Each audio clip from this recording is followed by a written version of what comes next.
de las autoridades de cómo canalizar esa denuncia, esa queja. ¿Por qué? Porque muchos han sido denunciados o querellados por los denunciados, sean padres o terceros. Entonces también hay que haber sistemas de cómo asegurar esa protección para el funcionario que también pone en conocimiento en la comisión y asegurando también el ejercicio de sus derechos. Y por otro lado, el famoso principio de interés superior del niño, ¿no? Que hasta cierto tiempo era un principio determinado y que permitía más bien ejercer abuso y violencia contra los niños aplicando el interés como una fórmula mágica, cuando ya ahora se ha tratado de definir el concepto. Tenemos observación general número 14 del Comité de Derechos del Niño, que interpreta este principio tan importante, pero también tenemos nosotros ahora una ley que establece los parámetros y garantías procesales para aplicar el principio y un reglamento, y es necesario trabajar todo este tema, ¿no?, con los servidores. Y no solamente es el plano legal, también es el plano del propio desarrollo del niño, que tiene que ver con una intervención más holística de asegurar el desarrollo de los niños, niñas y adolescentes. Y bueno, como les decía, todo el tema de participación comunitaria, de fortalecer el trabajo en la comunidad, creo que eso y trabajar con familias es lo que puede también ayudar para enfrentar la violencia. Entonces, el siguiente, esta es la ruta de atención integral que se ha trabajado con Huánuco, donde se establece un poco las funciones de quienes estarían comprometidos en hacer la prevención de los casos de violencia sexual. Esto se ha trabajado en mesas de trabajo con todos los funcionarios y se ha hecho un mapeo de instancias que estarían comprometidas en hacer la prevención. Desde la sociedad civil, las propias organizaciones de adultos, de sociales de base, de niños, la iglesia, las organizaciones no gubernamentales, los representantes de las comunidades rurales y todas las instituciones que nosotros sabemos que existen, ¿no? Instituciones educativas, las propias comisarías, si hay serenazgo, centro de emergencia mujer, de MUNAS, el gobierno regional, las direcciones regionales, las municipalidades, los hospitales, los juzgados de paz, los programas sociales y el consejo, acá han puesto el CONADIS, ¿no?, los programas para personas con discapacidad. Y en el tema de protección hay toda una fuerte labor del sistema de protección, hay todo un rol del Ministerio Público, de la Policía Nacional, del Poder Judicial, pero también de los órganos que tienen que ver con defensa, Ministerio de Justicia, el propio Centro de Emergencia Mujer, el propio Ministerio de Educación, la propia sociedad civil. Entonces, hay una suerte de obligaciones en cuanto a la atención, pero también en el tema de la recuperación, ¿no? Y tiene que ver con instituir los derechos, con asegurar el tema de una reparación civil adecuada, ¿no? Hace años, como les decía, en el informe de la Defensoría se encontraba sentencias por casos de violencia sexual donde el juez establecía como una reparación civil 400 soles. 400 soles como una reparación civil para una víctima de violencia sexual, un niño, una niña y un adolescente. Entonces, esta forma de establecer una ruta y determinar las responsabilidades y conocer los servicios es importante para que entre las propias organizaciones hagan sinergia para trabajar el tema. Entonces, ¿cuáles serían nuestras recomendaciones? Y que también nosotros les hemos adjuntado en su carpeta en más desarrollo, que recoge alguna de las propuestas que pasamos nosotros al Ministerio de la Mujer en el marco de la creación de la Instancia Nacional para la Protección, y que tiene que ver, por ejemplo, en prevención consideramos importante que el Estado debe suscribir y asumir una política de protección. ¿Qué significa esto? Que todos los funcionarios, desde el más alto nivel, desde el presidente hasta el funcionario servidor público, firmen una política de comprometerse en no agredir a los niños, en tener cuidado de cuál es el trato que tienen con niños, niñas y adolescentes. Todas las instancias que trabajan con niños, niñas y adolescentes, se establecer un código de conducta. Nosotros lo aplicamos en Save the Children, tenemos el modelo y lo podemos compartir, porque consideramos que es importante que si yo trabajo con niños, firme mi política, que yo voy a respetar a los niños y voy a evitar también situaciones que puedan poner en riesgo la integridad de los niños, niñas y adolescentes, ¿no? Y está un poquito más desarrolladito en el documento. También consideramos importante que para prevenir es importante tener un directorio territorial de los operadores del sistema de protección, ya más a nivel local, ¿no? Cada uno tiene que saber un poco como lo que decía en la ruta, qué cosa hace uno, cómo lo hace, dónde se articula, qué estamos detectando, cómo podemos solucionarlo. También consideramos importante es mejorar los procedimientos de contratación de personal, de los que van a trabajar, con énfasis en los que trabajan con y por los niños, en todo tipo de contratación. Estamos hablando de contratación de un contrato regular, sea una consultoría, cualquier tipo de contratación que haga el Estado con adultos que van a trabajar con niños, deberían mejorarse este sistema, ¿no? Por ejemplo, el sistema de evaluación psicológica. Yo les comento una experiencia. Hace muchos años yo postulé para ser juez de familia y me fui a sacar porque le piden el certificado de salud mental.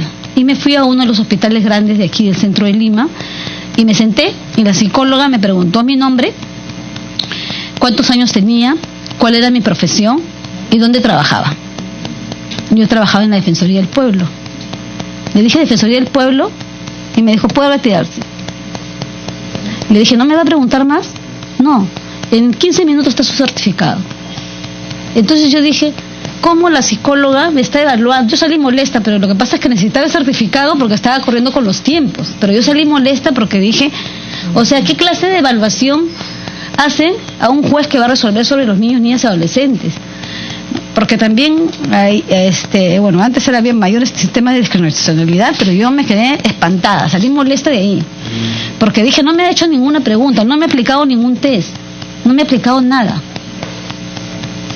Y es un hospital, era un hospital de los grandes de acá, el centro de Lima, 4º nivel del Ministerio de Salud.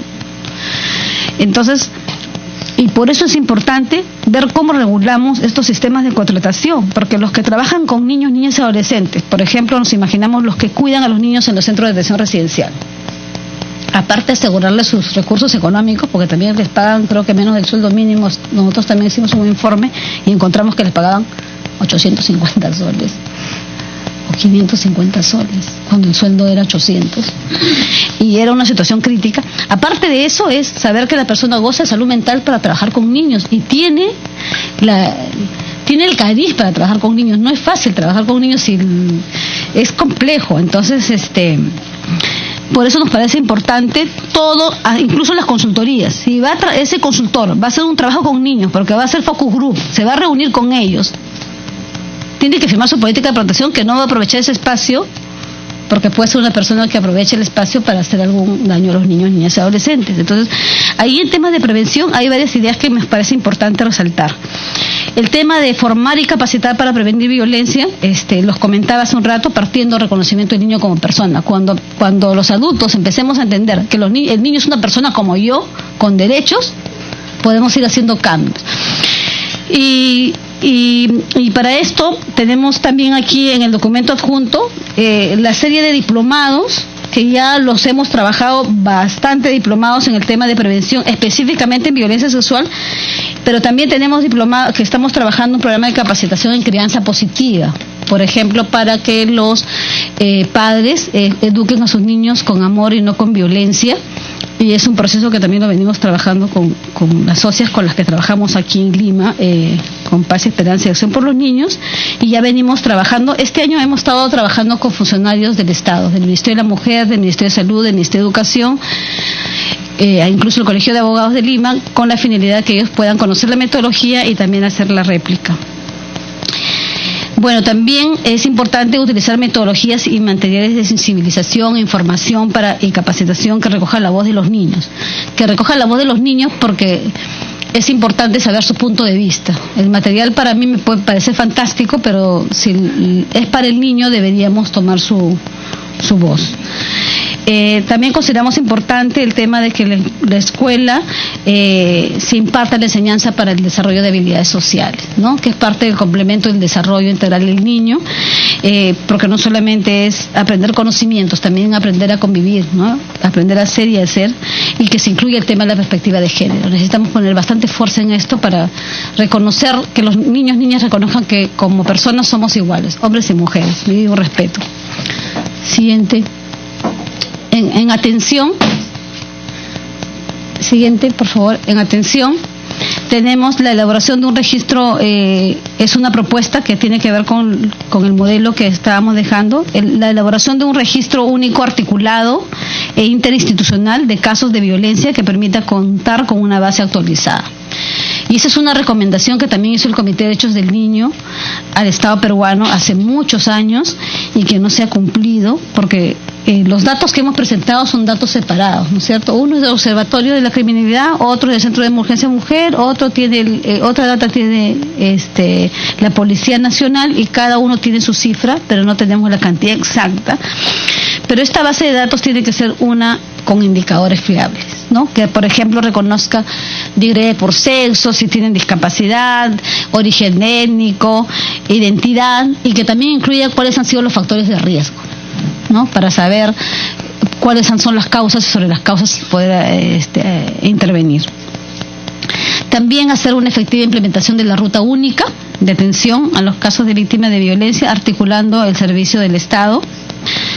Garantizar que los niños, niñas y adolescentes víctimas de violencia tengan un defensor del público, un abogado especializado, un abogado que los defienda, ¿no? Y ahí hay todo un tema, porque como el SEM tiene abogados, entonces van los abogados del SEM, los de defensa pública defienden al agresor, entonces dicen no podemos defender a los dos, entonces ahí también hay un tema que revisar el tema, ¿no? Porque el defensor público dice mi rol en comisaría es defender al agresor, por el derecho de defensa y la presunción de inocencia que tienen los ciudadanos y las ciudadanas. Y yo no puedo defender a los dos, entonces que defienden el SEM, ¿no? Entonces ahí habría que regular y asegurar la defensa especializada. Contar con más cámaras GESEL o salas de entrevista única que permitan hacer en un solo espacio y ya no se haga la revictimización. Y luego esa entrevista que se tomó al adolescente en cámara GESEL sea valorizada como prueba ya en el proceso y no se tenga que volver a hacer o a pedir ampliación de la declaración o cuestionar esa entrevista, ¿no? Porque en esa entrevista participan todos, el abogado de la defensa, la fiscal, todos, pero a través de la cámara, a través del profesional especializado. Y en eso es importante también ver cómo se asegura el tema de que la información sea accesible. No solamente el profesional capacitado, que es el psicólogo o el terapeuta, el que atiende al niño, sino también si es un niño que tiene una discapacidad, tiene sordera, tiene que tener a la mano la lista de intérpretes de lenguaje de señas para que pueda ser entendible. O si no tiene la lengua materna, no es el castellano, buscar a alguien que pueda traducir y se pueda respetar de esa forma su dignidad y sus derechos y todo lo que les compete, ¿no? Contar con juzgados especializados para atender casos de violencia sexual perpetrados contra niños, niñas y adolescentes. Ya tenemos en el tema de trata, tenemos fiscalías especializadas, en el tema de violencia sexual contra niños no tenemos. ¿Y qué pasa con los jueces y nuestros jueces y nuestro poder judicial? Tenemos un juez que en este momento está resolviendo un robo a mano agravada, está con el expediente, saca el expediente, viene, resuelve, toma las declaraciones, pregunta, de ahí sacas otro expediente que puede ser un tema de hurto simple, puede ser tráfico ilícito de drogas, y después coge el expediente de violencia sexual. Entonces comienza a ver, ¿no? ¿Y qué ve el juez en un proceso penal? ¿Qué ve el juez? Determinar si los elementos constituyen delito o no. Y el juez solamente tiene que ver eso. No tiene que ver, el niño es una víctima, no es cualquier persona, es un niño adolescente que ha sido víctima de violencia. Entonces tiene que también estar capacitado y ser especialista para saber cómo enfoca para efectos de la restitución, pero también para el efectos de medidas de protección. Muchas veces piensan que como es proceso penal, el juez penal no puede dictar una medida de protección. Sí puede dictar una medida de protección, pero a veces el juez no lo sabe. Entonces, por eso es importante la especialización, la capacitación y la formación, y en eso tenemos que invertir. En eso el Estado tiene que asegurar presupuesto para poder garantizar esa capacitación, porque de verdad, a veces exigimos sí efectivamente que respondan porque asumimos que lo van a hacer, pero esa es la realidad de los jueces, ¿no? Esa es la realidad de los jueces. Ven no sé cuántos expedientes. Alguna vez visitamos el juzgado de familia y fui a ver un caso, y el juez de familia tenía en su despacho de familia una ruma de expedientes acá, una ruma de expedientes acá. Señor, vengo por el caso de una niña porque tiene un problema de alimentos y no... ¿Qué caso es? El caso de... Espérese un momentito. El caso estaba abajo, lo sacó de abajo de la ruma, y dijo, mire, este es mi orden. Yo lo voy haciendo de acuerdo al orden. Pero como usted ha venido, déjeme verlo. A ver, ya. El lunes sacó la resolución. Y yo me imagino que en el sistema penal será de la misma forma, con la diferencia que no es juzgado especializado como el de familia, sino es un juez que ve de todo y tiene que resolver. Eso no es. Y después, por eso es que a veces en las noticias escuchamos tales casos que nos sorprenden, pero también ahí hay que fortalecer capacidades para luego exigir que cumplan sus funciones como tiene que ser. Y bueno, y importante el tema de la conservación de la prueba para evitar la impunidad, ¿no? Y cómo hacer también que la policía de investigaciones, los que hacen y toman la muestra tengan mayor especialidad para poder asegurar encontrar la prueba,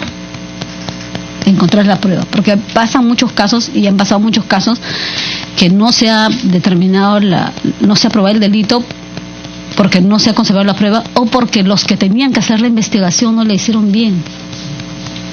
No, y yo sé de un caso de una adolescente que fue violada por una niña de 10 años que fue violada por un tío. El tío vino un día a recogerla a la casa y le dijo que su mamá le había dicho para que la lleve a pasear, y la niña se fue con el tío la llevó a una casa,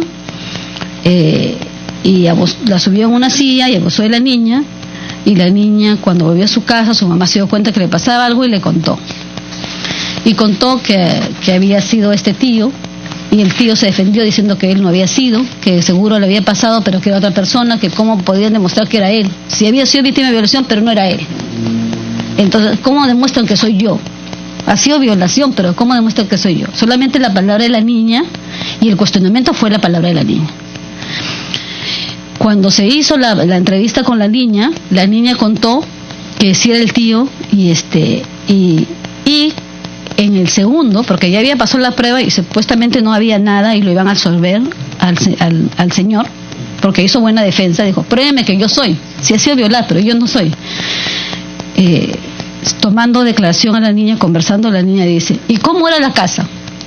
Entonces la niña describe cómo era la casa, y comienza a describir. Por ejemplo, si estaba acá, dice, veo un cuadro con una señora. Cuando yo estaba parada en la silla, veo un cuadro con una señora, una ventana a la derecha, una ventana a la izquierda, y me subieron en una silla y no sé qué. Entonces, ¿qué hizo la policía? Pero ya eso fue en la segunda fase, porque no lo hizo la primera vez. Buscó la información del señor, y el señor tenía una casa en un lugar X, y fueron a la casa, entraron al cuarto y estaba la descripción tal cual que había hecho la niña.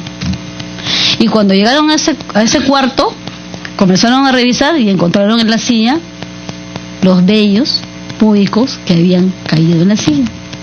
Le recogieron la evidencia y condenaron. Pero lo condenaron en segunda, porque en la primera lo iban a absolver. Estaba para absolución. Entonces, son temas de mejorar las técnicas de entrevista, capacitar a los profesionales y todo desde la policía. Porque si no, de verdad, hay mucha impunidad. Y ni qué hablar con los temas de autos contra el pudor, porque como no hay huella,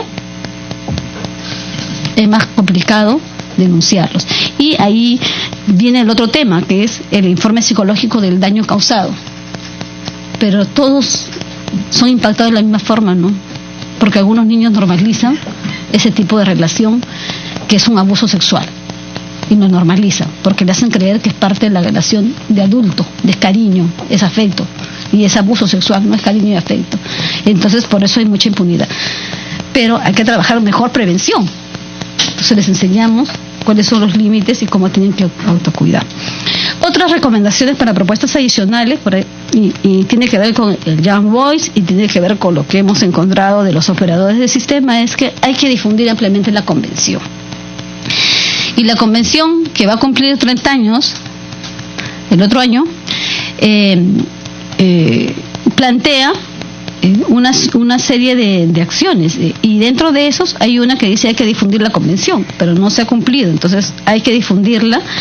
Deberíamos aprovechar los medios del Estado para poder tener programas informativos de derechos de los niños, prevención de violencia. Tenemos un sistema de medios de comunicación estatales que deberíamos aprovechar las plataformas. También consideramos importante que el Ministerio de Educación incluya a través de la Dirección de Educación Superior en las universidades, en su currículum, temas de protección a los niños con enfoque de género, ¿no? Y en realidad debería ser para todos, no solamente para los que trabajan temas educación, psicología, derechos, sino todas las carreras, porque todos deberíamos saber cómo tenemos que proteger a los niños y un poco ir sacándonos los mitos de cuáles son roles masculinos y cuáles son roles femeninos. Todos somos personas y merecemos respeto de la misma forma, niño o adulto, hombre o mujer. Y incluir también como créditos obligatorios para las prácticas preprofesionales y profesionales a todas las carreras, educación, trabajo social, psicología, para que puedan hacer sus prácticas en las instituciones educativas o en las instancias de protección social, porque a veces no hay. O sea, las escuelas no tienen psicólogos, primero porque no hay la cantidad de psicólogos para todas las escuelas, pero tampoco lo ofrecen como una oportunidad de hacer prácticas en la escuela, ¿no? Entonces ahí. ¿Y cuáles serían las conclusiones para terminar? Definitivamente hay una labor pendiente, que es asegurar el conocimiento y el ejercicio de los derechos ciudadanos y ciudadanos en general, pero partiendo desde los niños, niñas y adolescentes. Las autoridades a cargo de la toma de decisiones de los niños, niñas y adolescentes deben tomar en cuenta su opinión, ¿no? Y eso está reconocido en la Convención, en las observaciones generales de derechos de niños ser escuchado, de tomar en cuenta qué dirían los niños, niñas y adolescentes, por ejemplo, si estuvieran aquí, ¿no? Para elaborar los planes y programas y proyectos, y a todo nivel, a nivel nacional, regional y local, y a nivel también del Estado. Hacer que los planes vinculados para proteger derechos de la niñez y adolescentes cuenten con presupuesto. Los que les comentaba. El tema es que tenemos planes excelentes, y nos toman como modelo a veces a nivel de Latinoamérica, pero no se cumple. En el Plan Nacional de Acción por la Infancia tenemos el resultado 21 que permite o debe asegurar alcanzar la reducción de la violencia sexual contra niños, niñas y adolescentes. En el Plan Nacional tenemos la meta emblemática del 2021, llegar cero maltrato infantil. Pero estamos haciendo esfuerzos desde el Estado para acabar con esto, pero no terminamos de asegurarlo, ¿no? Entonces, cuando muere un niño víctima de violencia sexual, cuando pasa una desgracia, entonces todo el sistema se activa y decimos vamos a hacer esto. Pero después, cuando empezamos a hacerlo, no lo terminamos. Y eso se hace lento, porque cada ministerio, cada sector va trabajando como puede, y como no hay presupuesto, se va a dejar. Y eso lo va a decir la práctica, porque lo vamos a seguir, lo estamos viviendo y lo estamos viendo. Y eso no es de ahora, es de toda la vida. Entonces tenemos un sistema de protección local, regional, nacional, que no cumple su rol y que no hay coordinación ni articulación. En los propios sectores a veces tampoco no dialogan bien, no tenemos la rectoría en niñez, no la tenemos como rectoría, la tenemos en el documento. Entonces, en el papel todo está escrito, en las normas todo está escrito, todo está perfecto, pero lo que nos falta es asegurar que hay una mayor inversión para trabajar prevención, para hacer una buena atención, pero eso no es responsabilidad solamente de los sectores, ¿no es cierto? No es responsabilidad solamente que el sector, como nos decían, el MIN tiene que ponerle el recurso y Economía decía, nosotros vamos a asignar recursos, pero el MIN tiene que hacer la propuesta. Pero que no se repita la propuesta, porque si ya está en el programa 80, lo de violencia ya no lo vamos a ver. Entonces ahí se amarran los temas, y entonces yo creo que aquí habría que hacer la reflexión ya desde el rol del legislativo, ¿no? Ustedes le aprueban el presupuesto, entonces tal vez ustedes puedan también decirle, a ver, ¿cuánto estás asignando para violencia contra niños? ¿Y cuánto de eso va a enfrentar la violencia sexual. Ahí hay un rol que podrían jugar muy importante, porque si no el sector lo va a hacer, el sector es el que presenta. Entonces, ¿quién le discute si asignó más o menos? Economía va a decir, el sector es el que pide. Yo asesoro, ayudo, oriento, pero yo no. El sector formula su pliego. Entonces, yo creo que trabajar prevención, asegurar que no haya más niños víctimas de violencia sexual, porque las cifras son gravísimas y es una de las peores formas de violencia contra los niños, ser victimados sexualmente de las distintas formas. Creo que está en manos de todos, pero en este contexto de la comisión tenemos mucha fe de que pueda generarse esta plataforma más crítica de cómo ir mejorando lo que tenemos. Y nosotros desde la infancia tenemos un dicho que dice: sin presupuestos no hay derechos. Gracias. Sí. Sí, muchas gracias por la oportunidad. Solamente voy a complementar un poco sobre el discurso que ha dado mi colega Rosa Vallejo para traerles el mensaje de Save the Children International como una organización internacional y que también está trabajando regionalmente. El problema de la violencia sexual nos preocupa mucho porque requiere realmente de las altas calificaciones de especialistas y un grupo multidisciplinario para poder resolver este problema. Nos preocupa porque muchos de los países en realidad han puesto mucho énfasis en sus marcos jurídicos legales y, por ejemplo, como en el caso de Huánuco, tenemos bastante claro ya la ruta de atención a víctimas de violencia. Nos preocupa mucho el tema de prevención, porque para cambiar normas sociales y actitudes individuales requerimos muchísimo tiempo y muchísimo esfuerzo en el trabajo con empoderar a los niños desde muy pequeños y que tengamos familias que puedan ofrecerles un espacio de seguridad y cambiar actitudes en padres con programas transformadores como el que Save the Children está proponiendo como modelo, que es el modelo de disciplina positiva para padres y para educadores. Necesitamos un espacio de espacios educativos seguros, donde los profesores también asuman esa responsabilidad legal y moral de proteger a los niños y adolescentes. Y para eso se requieren currículas que sean bastante amigables para la niñez y que puedan responder a todos los riesgos y factores de riesgo que viven los niños todos los días, virtualmente, pero también físicamente. Es muy importante este trabajo. Y a nivel de comunidades, como Rosa ya lo ha dicho, construyendo mecanismos comunitarios de protección.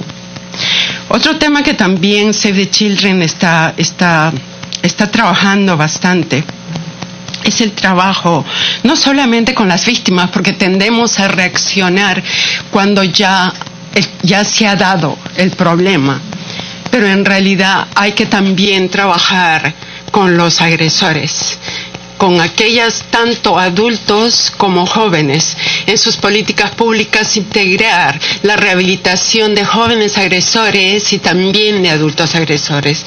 Es bastante importante. Ustedes como el Poder Legislativo prácticamente tienen la responsabilidad, junto con este grupo técnico, de conocer no solamente los artículos de la Convención y todo el marco jurídico internacional y regional, pero poder interpretar el contenido de cada uno de esos artículos, del artículo número 19 y el 4 a través de las observaciones generales, que es la interpretación de los órganos internacionales que han trabajado años en esta interpretación. Es bien importante también identificar aquellos marcos legislativos que están criminalizando a la violencia sexual, tales como en Europa hay modelos maravillosos, como en la Convención de Estambul, o en América Latina como el marco legislativo en Nicaragua. Entonces hay que hacer un trabajo un poco más profundo sobre este tema y no solamente cerrándonos en la forma como Perú está interpretando este problema. Es bien importante hacer análisis de legislación cooperativa y poder contar con todo el trabajo internacional que se está dando respecto a este problema. Sí, yo creo que voy a quedar ahí. Y si hay alguna pregunta, con gusto vamos a responder. Les agradezco, muchísimas gracias a los representantes de Save the Children por esta exposición. Tengo unas preguntas, pero primero me ha pedido el uso de la palabra la congresista Ana María Choquehuanca. Adelante. Muchas gracias, presidente. Buenos días. Bienvenidas. Un saludo a mi colega Gloria Montenegro también, que está aquí. Bueno, en realidad yo comparto plenamente todas los criterios que tiene Save the Children. Rosa Vallejos ha sido muy clara y me parecía, al escucharla, está